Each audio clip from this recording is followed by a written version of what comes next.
आपके जीवन में आपके लाभ भाव का स्वामी, आपके इच्छाओं की पूर्ति भाव का स्वामी ही मंगल देवता है।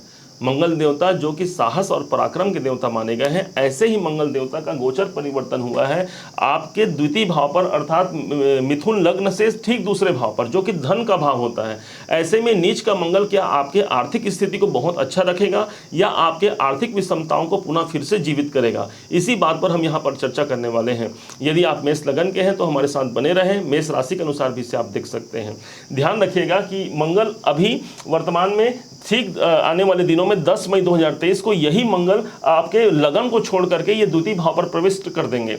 और कब तक रहेंगे? तो 1 जुलाई 2023 तक यही मंगल रहेंगे। अब मंगल की ये जो स्थिति है, इसे इतना इंपॉर्टेंट क्यों दिया गया है तो समझेंगे आप। मंगल जब 4 नंबर राशि पर प्रवेश करते हैं तब उस स्थिति को नीच स्थिति मानी गई है। मंगल के लिए 4 नंबर राशि कर्क राशि पर जाना मंगल का नीचत्व है। अब यहाँ पर ये जब से पहुंचेंगे तो इस टाइम का समय रहेंगे, आपको बताया अभी, परंतु क्या यहाँ पर आकर के आपके जीवन को विपरीत स्थितियां देंगे? पहले हम लोग जनरल प्रेडिक्शन को समझते हैं कि जनरल प्रेडिक्शन क्या होना चाहिए। तो यहाँ पर जब कोई भी ग्रह जब हमारे लाभ भाव के स्वामी धन भाव पर आते हैं, कि नॉर्मली रूप से, तो उसे आर्थिक दृष्टिकोण से बहुत संपन्न और बहुत परिपूर्ण अच्छा माना जाता है। क्यों माना जाता है? क्योंकि लाभ भाव का स्वामी भाई धन भाव पर है, इससे इच्छाओं की पूर्ति और इनकम के सोर्स हमारे वृद्धि होंगे। परंतु कोई ग्रह जब नीच का हो जाता है तो उसके शुभत्व में कमी आ जाती है, अशुभ फल की प्राप्ति होती है। तो यहाँ पर आपको डरना नहीं है, ये नहीं डरना है कि यहाँ पर आकर के हमारे धन की हानि हो जाएगी। आपको कुछ देर बाद अभी तुरंत ही बताने वाले हैं कि कैसे यहाँ पर डिग्रियों के द्वारा इसका कब आपको नेगेटिव इफेक्ट मिलेगा और कब तक आपको पॉजिटिव इफेक्ट मिलने वाला है। मंगल के यहाँ चतुर्थ दृष्टि पड़ने वाली है, 1 2 3 4 चतुर्थ दृष्टि आपके पंचम भाव पर। तो इस हिसाब से तो भाई जब नीच का प्रेडिक्शन दे नीच के मंगल का, और इनकी चतुर्थ दृष्टि घर में अशांति और मानसिक कलेश को बढ़ा देगा, आपके मानसिक अशांति बढ़ सकती हैं। यहाँ से मंगल जब अष्टम भाव को देखते हैं तो यहाँ पर पीड़ा और कुछ पुराने हमारे तकलीफ जो हैं वो फिर से उजागर हो सकते हैं। परंतु मंगल की नीच दृष्टि जहाँ पर है उसके ठीक 7वें भाव पर इनकी उच्च दृष्टि होती है, इसलिए जीवन में परिवर्तन का कारण भी यहाँ पर मंगल को माना गया है। जो ब्लड संबंधी प्रॉब्लम यहां पर मंगल क्रिएट कर सकते हैं, तो इसलिए जो ब्लड प्रेशर है, किसी को कोई अन्य रक्त संबंधी समस्याएं हैं, वो यहां पर ध्यान रखेंगे कि वो फिर से बढ़ने की संभावना बन सकती है। मंगल की 8वीं दृष्टि, एक मंगल की पहली दृष्टि तो आपको सबने समझा, ये यहां पड़ा, 7वीं दृष्टि यहां पड़ा और 8वीं दृष्टि आपके 9वां भाव जो कि भाग्य का भाव है। तो भाग्य के भाव पर मंगल की दृष्टि इतना प्रबल होता है कि उस भाव को तो जागृत कर दे। भाई साहस आपका मंगल कहां ले गया? साहस ले गया आपके भाग्य में। तो ऐसा जातक भाग्य की प्रबलता के लिए अपने साहस का उपयोग करेगा और साहस के उपयोग करके अपने जीवन को ज्यादा लाभान्वित करेगा। परंतु यहाँ पर नीच है मंगल, तो माना जाता है कि नीच, जहाँ से कोई ग्रह जब नीच होता है और नीच दृष्टि जहाँ पर पड़ती है उस भाव को वो डाउन करता है, प्रभावहीन करता है। तो इसलिए यहाँ पर भाग्य में अवनति भी देखने को मिल सकती है। ऐसा हमने बताया आपको जनरल प्रेडिक्शन में कि ऐसा प्रेडिक्शन होता है, परंतु आप आज अब जो समझने वाले हैं वो उससे भी ऊपर का लेवल समझने वाले हैं। क्यों? क्योंकि कोई ग्रह डिग्री वाइज कैपेबिलिटी के अनुसार आपको अच्छा या बुरा परिणाम देगा। बहुत से ज्योतिषी भी हमारे कार्यक्रम को देखते हैं, तो हम उनसे भी आग्रह करते हैं कि वो भी इस पॉइंट को समझें और किसी को जब प्रेडिक्शन दें तो इस बात का विशेष ध्यान रखें। अब समझते हैं कि अब आपने समझा कि 10 मई से 1 जुलाई तक ये यहीं पर रहने वाले हैं। अब जैसे ही ये यहाँ से आपके लगन को छोड़कर यहाँ प्रवेश करेंगे, ऑलरेडी एक राशि जो है वो 30 डिग्री का होता है, 30 डिग्री का एक राशि होता है। तो मंगल को यहाँ से यहाँ क्रॉस करने में समय लगेगा। कब तक समय लगेगा? तो ये समय लगेगा। अब ध्यान से समझिएगा कि जैसे भी कोई ग्रह जो सम राशि पर हो, तो मंगल यहाँ पर सम राशि में है, चंद्रमा का घर है कर्क राशि। कर्क राशि जल तत्व की राशि मानी गई है और मंगल अग्नि तत्व है।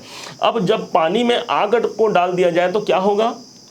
आग बुझ जाएगा। तो आग कहाँ का बुझा? आपके लाभ का बुझा। आप ऐसा समझिएगा। परंतु कब वो नेगेटिव इफेक्ट मिलेगा और कब तक आपको पॉजिटिव इफेक्ट मिलेगा? तो आप देखेंगे 10 मई, जिस दिन ये ट्रांजिट हो रहा है, तो 10 मई से लेकर के 21 मई तक का वो समय होगा जब मंगल 0 से 6 डिग्री पर उस समय पर होंगे।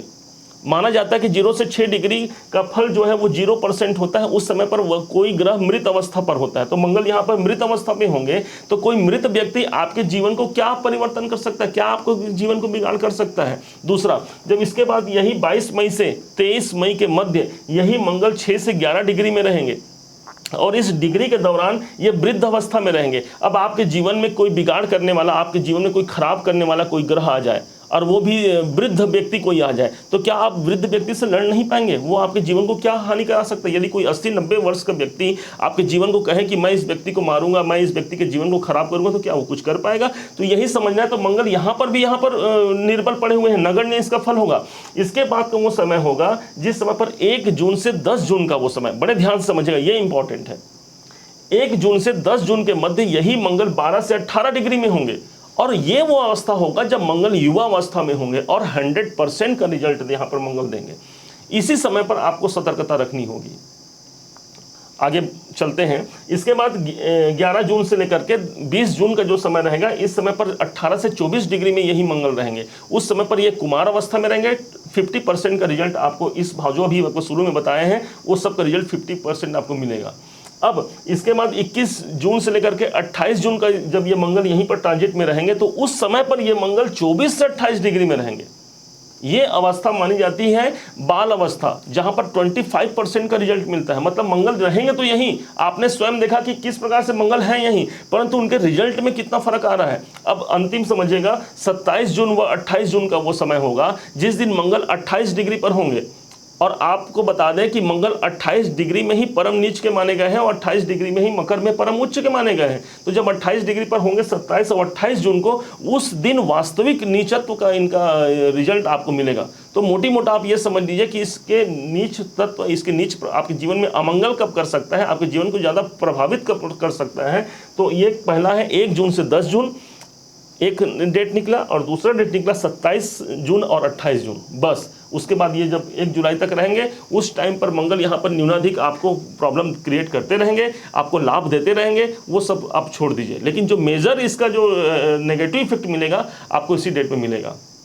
मंगल यहाँ पर जिस समय पर रहेंगे तो धन इत्यादि की आपको प्रभावित कर सकते हैं। अब समझते हैं कि कौन से ऐसे उपाय से इस मंगल के नीचत्व को दूर किया जा सकता है। सबसे पहला उपाय जो है वो मंगल के मंत्र जाप करना। ओम भौम भौमाय नमः या ओम धरणी गर्भ संभूतम विद्युत कांति समप्रभम कुमारम शक्ति हस्तम तम मंगलम प्रणमाम्यहम, इस मंत्र का जाप कर सकते हैं। दूसरा उपाय है श्री हनुमान जी महाराज में सिंदूर का लेपन करना। माता सीता ने जब अपने मांग पर सिंदूर लगाई थी माता सीता ने, तब हनुमान जी ने जाके पूछा कि माता ये आप क्या कर रही हैं? माता ने कहा कि भगवान श्री राम की प्रसन्नता के लिए मैं अपने मांग पर सिंदूर लगा रही हूँ। हनुमान जी ने बस कुछ सोचा नहीं और एक परात सिंदूर लेकर के अपने सारे अंगों पर लगा लिया। माता ने पूछा कि ये क्या कर रहे हो? हनुमान जी ने कहा आप चुटकी भर सिंदूर मांग में रखती हैं, भगवान इतने प्रसन्न होते हैं, तो मैं तो पूरे शरीर पर लगा लिया हूँ, तो मुझ पर भगवान कितने प्रसन्न होंगे। माता सीता हंसते हुए बोली, अरे पगले तुम ये क्या कर रहे हो, और मैं तुम्हें वरदान देती हूँ, तुम्हारे इस भोलेपन पर प्रसन्न होकर माता सीता ने वरदान दिया कि सदा रहो रघुपति के दासा, तुम सदा श्री राम के दास रहोगे और अनन्य भक्तों में हनुमान जी तुम्हारी महिमा गाई जाएगी। और जो व्यक्ति मंगल के दोष से पीड़ित होगा वो तुम्हारे अर्थात हनुमान जी महाराज के शरीर पर यदि सिंदूर का लेपन करता है तो उसे प्रसन्नता और उसे आयुष्य और उसे सारे मनोरथ सिद्ध होंगे। उसी मंगल उसी सिंदूर के साथ यदि हम लोग, क्योंकि चंद्रमा के घर पर आए हैं तो चंद्रमा के तत्व तो घी हो गए, घी माना जाता है, तो घी के साथ जब उस सिंदूर को मिला दिया जाए और उसे जब लेपन किया जाए हनुमान जी महाराज में, तो आप ये नीच जो राशि पर मंगल गए हैं इसके दोष को मानो आपने समाप्त कर दिया। तीसरा उपाय आपको बता रहे हैं मटके का उपाय। मटके में जल, मटका जो होता है लाल रंग का होता है, मिट्टी का बनता है, मिट्टी तत्व है भूमि का, लाल रंग जो तत्व है वो कलर ही है मंगल का, तो इन दोनों का कॉम्बिनेशन ही मटका है। इसमें जब जल डाल दिया जाए मतलब आपने चंद्रमा को डाल दिया, क्योंकि यहाँ पर चंद्रमा के घर पे ही तो गए हैं, तो वो चंद्रमा के तत्व को पानी डाल दिया। उस मटके का जल पीना आपके लिए शुभ हो सकता है, किसी को दान देना शुभ हो सकता है। माना जाता है किसी प्यासे को यदि पानी पिला दिया जाए तो उससे बड़ा कोई पुण्य नहीं होता, और यहाँ पर आपने यदि किसी को प्यासे को पानी पिला दिया है तो आप यकीन मानिए कि आपने इस नीचत्व मंगल के दुष्प्रभाव को दूर कर लिया और अपने जीवन को बहुत सौहार्द और सफलतापूर्वक आपने हासिल करने के लिए एक प्रयत्न कर दिया है। उम्मीद है कि आप सभी मिथुन लगन के भाई बहन इसे विशेष तौर पर समझ पाए होंगे। यदि आपने इसे विशेष अच्छे से समझा है, मेरे समझाने का प्रयास यदि आपको सार्थक लगा है तो अपना एक लाइक और कमेंट जरूर कीजिएगा। अभी तक यदि आपने सब्सक्राइब नहीं किया तो सब्सक्राइब भी जरूर कीजिएगा। पुनः एक बार फिर आप सभी का दिवस मंगलमय हो। इन्हीं शुभकामनाओं के साथ जय श्री राम।